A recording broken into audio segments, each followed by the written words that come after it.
जी श्रीयुता बाबा ज्ञानेश्वर माऊली कदम छोटे माऊली, श्रीयुता बाबा पुरुषोत्तम महाराज मोरे देऊ, श्रीयुता बाबा गंगाराम बाबा डोंगरेजी, शिवाजीराव पाटीलजी, दिलीप पाटीलजी, अतुल शेठ बेनकेजी, संजयराव काळेजी, सत्यशील शेखरजी, गणपतराव फ्लोरेजी, अशोक गुलाबजी, पांडुरंग पवारजी, वैभव कांबळेजी, रघुनाथ रेड्डीजी, विनायक कांबळेजी, तुषार पवारजी, अनिल कांबळेजी, दिलीप डोंगरेजी, धनंजय डोंगरेजी, बाळासाहेब डोंगरेजी, पांडुरंग डोंगरेजी, देवेंद्र बिहारीजी, बबनराव कांबळेजी, सर्व उपस्थित माझे वारकरी बंधू भगिनी, सर्व क्षेत्रातील उपस्थित असणारे मान्यवर, सर्व आदरणीय वंदनीय आमच्या उपस्थित असणारे व्यक्ती, पत्रकार मित्र, बंधू भगिनींनो, तरुण मित्रांनो, आज आपण सर्वजण संतश्रेष्ठ जगद्गुरु तुकाराम महाराज यांच्या त्रिशतकोत्तर अमृत महोत्सवी सदैव वैकुंठ गमन सांगता सोहळ्याची ओतूरमध्ये सांगता सोहळ्याच्या ठिकाणी करतोय।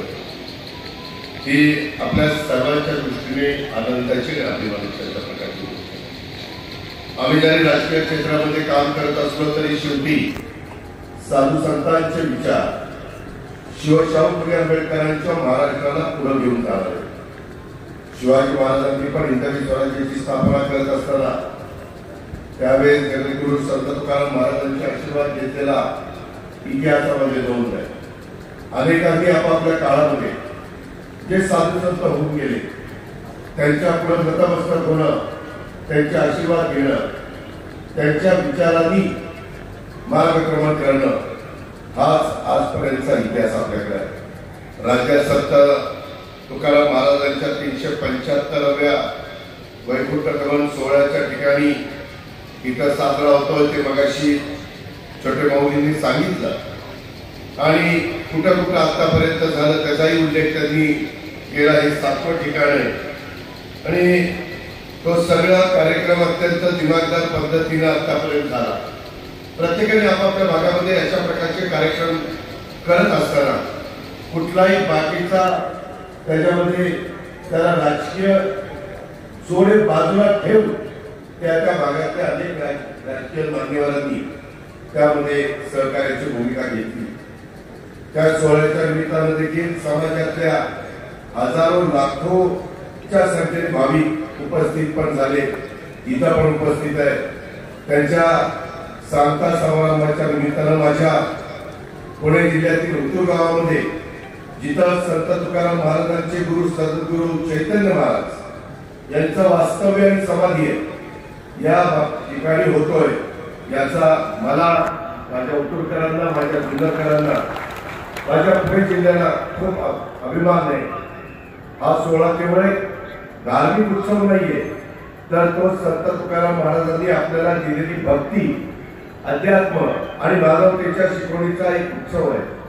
त्यांच्या जीवन आणि कार्याचा अमृत महोत्सव आपल्याला त्यांच्या विचारांचा, त्यांच्या अभंगांचा आणि त्यांच्या भक्तीचा मार्गाचा सखोल विचार करण्याची संधी देतो, ही बाब आपल्या सर्वांच्या दृष्टीने अतिशय महत्वाची आहे। तुकोबारायांनी भक्तीला सामाजिक सुधारणेशी जोडलं। त्यांनी समाजातली दुष्ट प्रवृत्ती, पाखंड आणि दुराचार यांच्या विरोधामध्ये कठोर शब्दामध्ये टीका केली। त्यांनी सांगितलं की खरी भक्ती हे केवळ मंदिरात किंवा पूजेमध्ये नाहीये, तर ती माणसाच्या हृदयामध्ये, त्यांच्या कृतीमध्ये। संतांचा सहवास हा जीवनाला दिशा देणारा आणि तुकोबांनी आपल्या अभंगाद्वारे हा सहवास प्रत्येक माणसाच्या पर्यंत पोहोचवला। त्यांनी शेतकऱ्यांचं, सामान्य माणसाचं दुःख समजून घेतलं आणि त्यांना आध्यात्मिक आधार दिला। आजही जेव्हा आपण त्यांचे अभंग गातो तेव्हा आपल्याला मनाला शांती आणि प्रेरणा मिळते। आजच्या आधुनिक युगामध्ये देखील तुकोबांचे विचार अजूनही प्रासंगिक आहेत। त्यांनी शिकवलेली सहिष्णुता, सेवा आणि परमार्थाची भावना आपल्याला एक चांगला माणूस बनवण्याकरता प्रेरित करते। पुण्यातील लोहगाव विमानतळाचं नामकरण जगद्गुरु संत तुकाराम महाराज आंतरराष्ट्रीय विमानतळ म्हणून होणं हा त्यांच्या कार्याचा गौरव आहे। ही छत्रपती शिवरायांची जन्मभूमी आहे। ते एक शक्तीचं प्रतीक आहे. संत तुकाराम महाराज हे भक्तीचं प्रतीक आहे. भक्ती शक्तीचा अनोखा मिलाप आज आमच्या ओतूरच्या भूमीमध्ये झालाय असं मला इथं तुमच्या सर्वांच्या समोर नमूद करावंसं वाटतं. ओतूर ही सत्य शोधकांची भूमी आहे. महात्मा ज्योतिराव फुले असतील, सावित्रीबाई फुले असतील यांनी राज्यात मुलींना शिक्षण देण्यासाठी अनेक शाळा सुरू केल्या. त्यापैकी 34 शाळा, पहिली शाळा पुण्याला निघाली आणि 34 शाळा ही तुमच्या आमच्या ओतूरमध्ये सुरू झाली. ओतूर हे शिक्षकांचं गाव असं मानलं जातं, कारण प्रत्येक घरात एक शिक्षक आहेच अशी इतकी खासियत आहे. सत्यशोधक विचार, बहुजनांचा विचार आणि वारकरी संप्रदायाच्या विचारानं आम्ही राजकारणामध्ये वाटचाल करत आहोत. आज या सोहळ्याला येण्याचा योग आला ही खरं तर माझ्या दृष्टीने अतिशय आनंदाची बाब आहे. त्याकरता माझा सहकारी अतुल बेनकेंना मी लाख लाख धन्यवाद देतो की त्यांनी मला इथं बोलवलं. मला अशा कार्यक्रमाला यायला नेहमीच आवडतं, परंतु तुम्हाला माहिती आहे माझी सुरुवात सकाळची 6 वाजल्यापासून होते. तुम्ही हा विचार जनतेच्या समोर ठेवत असता, समाजाच्या समोर ठेवत असता, वारकऱ्यांच्या समोर ठेवत असता, समाजाला चांगला दिशा दाखवण्याचं काम करत असता. आम्ही समाजातल्या दुष्ट प्रवृत्ती आहेत, समाजाला जे चांगलं देता येईल ते देण्याचा प्रयत्न सरकारच्या माध्यमातून देवेंद्र फडणवीस असतील किंवा एकनाथ शिंदे असतील, मी असतील किंवा आमचे सहकारी असतील, आम्ही सगळेजण त्या बाबतीमध्ये करत असतो. मगाशी छोट्या माऊलींनी बोलत असताना सांगितलं, अलीकडच्या काळामध्ये देशाला स्वातंत्र्य मिळून किती वर्ष झाली, परंतु आम्हाला अजूनही मनासारखं जसं भंडारा डोंगर परिसरामध्ये एक चांगलं काम तिथल्या सगळ्या मान्यवरांनी हातामध्ये घेतलेलं आहे, तशाच पद्धतीनं आपल्याला आपण पांडुरंगाला विठ्ठलाला भेटण्याच्या करता आषाढी एकादशीला, कार्तिक एकादशीला वारीला जात असतो. त्यावेळेस तिथलाही परिसर अजूनही आपल्याला चांगला करायचा. तिथं गेलेल्या प्रत्येकाला जावंसही वाटलं पाहिजे आणि तिथं त्यांना ज्या गोष्टीच्या गरजा असतात त्या गरजा पण भागवता आल्या पाहिजे. अशा प्रकारचं मोठं काम आम्ही सरकारच्या वतीने हातामध्ये घेतलेलं आहे. माझाही त्याबद्दलचा प्रयत्न त्या ठिकाणी चालू आहे. शेवटी जिथं जिथं श्रद्धास्थान आहे, जिथं जिथं आपल्याला प्रेरणा मिळते अशा ठिकाणी सगळ्या सोयी देण्याचं, माझ्या लाडक्या बहिणींना तिथं सर्वतोपरी मदत करण्याचं आणि माझ्या बांधवांना सहकार्य करण्याची भूमिका आमची सगळ्यांची नेहमीच असते. ही पण बाब आपण लक्षात घ्या. इथं कपालदीपेश्वर भगवानाचं मंदिर आहे. त्या मंदिराला राज्य सरकारनं मागील वर्षी ब वर्गाचा तीर्थक्षेत्र दर्जा दिलेला आहे. त्यावेळेस आमदार अतुल बेनके यांनी त्यावेळेस पाठपुरावा केला होता. आपण ब वर्गात करण्यात येणारी विकास कामं इथं हाती घेतलेली आहे. आता ओतूरकरांची मागणी आहे की य वर्ग करा, पण ब वर्गाला थोडासा वेळ जाऊ द्या. ते परिपूर्ण प्रस्ताव आल्यानंतर त्याचा निश्चितपणे विचार राज्य सरकारमध्ये त्याचा प्रतिनिधी या नात्याने आम्ही सकारात्मकच विचार करू. मी आपल्याला या निमित्तानं आश्वस्त करू इच्छितो. एकंदरीतच संतश्रेष्ठ जगद्गुरु तुकोबाराय यांच्या त्रिशतकोत्तर अमृत महोत्सवी सदैव वैकुंठ गमन सांगता सोहळ्याला अ छोटे माऊली कदम यांच्या नेतृत्वाखाली महाराष्ट्रभर सगळीकडे जे काही कार्यक्रम झाले किंवा होत आहेत त्याचं निमंत्रण मला जेव्हा अतुलजींनी दिलं तेव्हा मी ठरवलेलं होतं की आपल्या सांगता समारंभाच्या कार्यक्रमाला आपण निश्चितपणे जायचं आणि त्या पद्धतीनं आज लग्नाची मोठी तीच आहे, तुम्हालाही माहिती आहे. आणि आज रात्री आम्हाला मुख्यमंत्र्यांना उपमुख्यमंत्र्यांना महत्वाच्या मिटिंगच्या करता उशिरा दिल्लीला जायचं, कारण उद्या पंतप्रधानांनी काही महत्वाची मिटिंग बोलवलेली आहे. संत तुकाराम महाराजांच्या गाथा आणि त्यांच्या अभंगाच्या अनुषंगाने ओवी सादर करून मी विधानसभेचा यंदा सादर केला आणि त्या संत तुकाराम महाराजांचे गुरु चैतन्य महाराज यांच्याकडून हा सोहळा होतोय आणि त्याला मला उपस्थित राहता येतं. त्यामुळे नक्कीच माझ्यासारख्या कार्यकर्त्याला अतिशय धन्य झाल्यासारखं वाटतं. मित्रांनो, आम्ही जरी माझ्या वारकरी संप्रदायांनो, महाराज लोकांनो, सर्व मान्यवरांनो, आम्ही जरी राजकीय क्षेत्रामध्ये असलो तरी आज देखील मी राज्याचा 11वा अर्थसंकल्प सादर करत असताना 7,20,00,000 कोटीचा अर्थसंकल्प सादर केला. पण तो सादर करत असताना मला कुठेतरी माझं मन सांगत होतं की हा सादर करत असताना संत तुकाराम महाराजांचेच ओळी त्या ठिकाणी पहिल्यांदा त्या गाथा सांगायची, अभंग सांगायचे आणि मग आपण अर्थसंकल्पाला सुरुवात करायची. अशा खूप काही गोष्टी आम्ही मनापासून करण्याचा प्रयत्न करत असतो. आमच्या भावना स्वच्छ आहेत, आमचं मन स्वच्छ आहे, आम्हाला सगळ्यात चांगल्या सवयी आहे. आम्ही कुठल्याही दुर्गुणाला आमच्या जवळ घेऊन देत नाही. जो काही तुम्ही विचार सगळीकडे मांडत असतात तोच विचार आमच्या नसानसामध्ये आमच्या रक्ताच्या थेंबाथेंबामध्ये गेलेला आहे. आणि जोपर्यंत आमच्या जीवात जीव आहे तोपर्यंत त्याच विचारांनी पुढे जाण्याचं काम आणि महाराष्ट्राला सुचारू करण्याचं काम आम्ही करत राहू. त्याबद्दलची ग्वाही मी आपल्याला सगळ्यांना देतो. आज अनेकांनी हातभार लावल्यामुळं हे सगळं उभं राहिलेलं आहे. शेवटी संतांचं कुठलंही काम हातामध्ये घेतलं तर त्याला कुठली अडचण येत नाही. हा अनुभव समाजामध्ये सगळीकडे फिरत असताना आपल्याला त्या ठिकाणी आलेला आहे. शेवटी हजारो हात पुढे आल्याशिवाय एवढा दिमागदार कार्यक्रम हा होऊ शकत नाही. आणि हे सर्व छोटे भाऊनी कदम यांच्या नेतृत्वाखाली होतंय.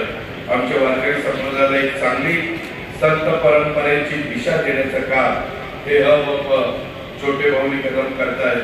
याचा निश्चित मलाही आणि माझ्या सगळ्या सहकाऱ्यांना पण मनापासूनचा आनंद आहे. एक गोष्ट इथं आवर्जून सांगतो, महाराष्ट्रात आणि देशात रामकृष्ण हरीचा जो वारकरी संप्रदायाचा मंत्र आहे हा मंत्रच मुळात या चैतन्य बाबांनी दिलेला आहे. अशा जगद्गुरु संत तुकाराम महाराजांचे गुरु चैतन्य महाराज यांची ही अत्यंत पुण्यभूमी आणि या भूमीत सेवा करण्यासाठी अनेक वर्ष आम्ही काम करतोय. पिंपळगाव झोगा धरणाच्या कालव्याचं काम करण्यासाठी आम्हाला यश प्राप्त झालंय. चिलेवाडी धरणाच्या पाईपलाईनचं काम आम्ही पूर्णत्वाला त्या ठिकाणी नेलंय. अशा कितीतरी गोष्टी माझ्या शेतकऱ्याला त्याच्या संसारामध्ये, त्याच्या शिवारामध्ये, त्याच्या घरामध्ये, त्याच्या कुटुंबामध्ये सुख शांती नांदावी, त्यांना सगळ्या प्रकारचं आनंद त्याच्यात मिळावा हीच आमची सगळ्यांची भावना असते. आणि त्या शेतकऱ्याला सर्वतोपरी सहकार्य करण्याच्या करता आम्ही पुढे चाललेलो आहे. आषाढी वारीच्या निमित्तानं पंढरपूर येथे 65 एकर जागा शासनाने आरक्षित केली असून त्या ठिकाणी विकास कामं करण्यात येत आहेत. या ठिकाणचा गाळ होत असल्यामुळं त्या रस्त्याचं कॉन्क्रिटीकरण करण्यात येत आहे. मारुती बाबा कुरेकर यांनी जोग महाराज वारकरी शिक्षण संस्थेचा हयातभर सेवा केलेली आपण पाहिली. त्यांना पद्मश्री पुरस्कार द्यावा अशी समस्त वारकरी संप्रदायाची मागणी, त्यांना पुरस्कार मिळाला पाहिजे याच भूमिकेचा आम्ही आहोत. त्यासाठी देखील तो पाठपुरावा करावा लागतो किंवा राज्य सरकारकडनं केंद्र सरकारची शिफारस करावी लागते की आम्ही करू. राज्यातील सर्व नद्या स्वच्छ झाल्या पाहिजे त्या अशी राज्य सरकारची भूमिका आहे. इंद्रायणी नदी स्वच्छता अभियान आम्ही त्या ठिकाणी राबवतोय. आता अवकाळी पाऊस सुरू आहे, त्याच्यातून शेतकऱ्यांना मदत करण्याच्या करता त्याचं टोमॅटोचं असेल, त्याचं कांद्याचं असेल, तर इतर पिकाचं असेल, ते नुकसान झालेलं असेल तर त्याच्यातनं त्याला सावरण्याच्या करता आमचा सगळ्यांचा प्रयत्न मनापासूनचा चाललेला आहे. भाजीपाला असेल किंवा इतर कुठल्या गोष्टी असतील, शेतकऱ्याच्या पिकाचं नुकसान हे होता कामा नये अशाच पद्धतीचा आमचा विचार आहे. इतर बऱ्याचशा गोष्टी बोलण्यासारख्या आहेत, परंतु तुम्ही सगळेजण महाराजांचे विचार ऐकण्याच्या करता आतुर झालाय त्याची मला जाणीव आहे. पण एवढंच सगळ्या महाराज लोकांना सांगू इच्छितो की जेव्हा आमच्यासारख्याचं तर तुम्हाला कुठल्याही प्रकारची गरज भासत नाही, पण ज्यावेळेस आमच्यासारखा तुमच्या कुठल्याही विकास कामामध्ये तुमच्या मदतीकरता येऊ शकत असेल तर ते आम्ही भाग्य समजू आणि त्याच्यात संपूर्ण जीव ओतून भान झोकून काम करून दाखवू अशा प्रकारचा विश्वास तुम्हाला देतो. आपण तुकोबांचे अभंग आपल्या जीवनात उतरूया. त्यांच्या भक्तीचा, सेवेचा आणि सत्याचा मार्ग आपण सगळ्यांनी अंगीकारला पाहिजे. हे तुमचं जे म्हणणं आहे ते प्रत्येकाच्या पर्यंत पोहोचलं पाहिजे. तोही प्रयत्न आपण सगळेजण करूया. त्यांनी सांगितलेली साधी राणी, उच्च विचारसरणी आणि परमार्थाची भावना आपण आपल्या जीवनात अंगीकारली पाहिजे. हेही तुमचं जे काही आव्हान आहे हेही आव्हान ते सगळ्यांच्यापर्यंत पोहोचवण्याचं काम आम्ही करू. आणि या त्रिशतकोत्तर अमृत महोत्सवी सोहळ्याच्या निमित्तानं आपल्याला पुन्हा एकदा तुम्ही इथे येण्याची संधी दिली. आमच्या वारकरी संप्रदायांवर, आमच्या बाईला लाडक्या बहिणींवर, आमच्या बांधवांच्यावर काही फुलाच्या पाकळ्या टाकण्याचं भाग्य माझ्यासारख्या कार्यकर्त्यांना मिळालं. त्याबद्दल मी माझ्या आयुष्याचं सार्थक झालं असं मी मानतो आणि मी माझ्या भाषणाला पूर्ण विराम देतो.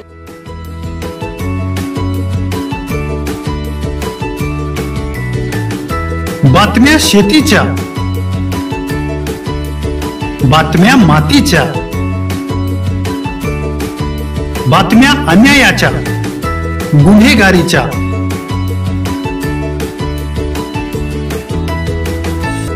राजकारणाच्या आणि समाजकारणाच्या, शोषणाविरुद्ध बुलंद आवाज, जनसामान्यांच्या हुंकाराची गाज, सत्कार्याला प्रोत्साहन, दुष्कृत्याला अनुशासन,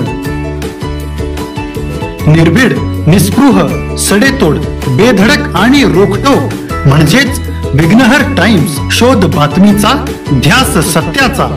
आपलं चॅनल, आपली बातमी. सबस्क्राईब तर कराच, पण बेल आयकॉनवर क्लिक करायलाही विसरू नका.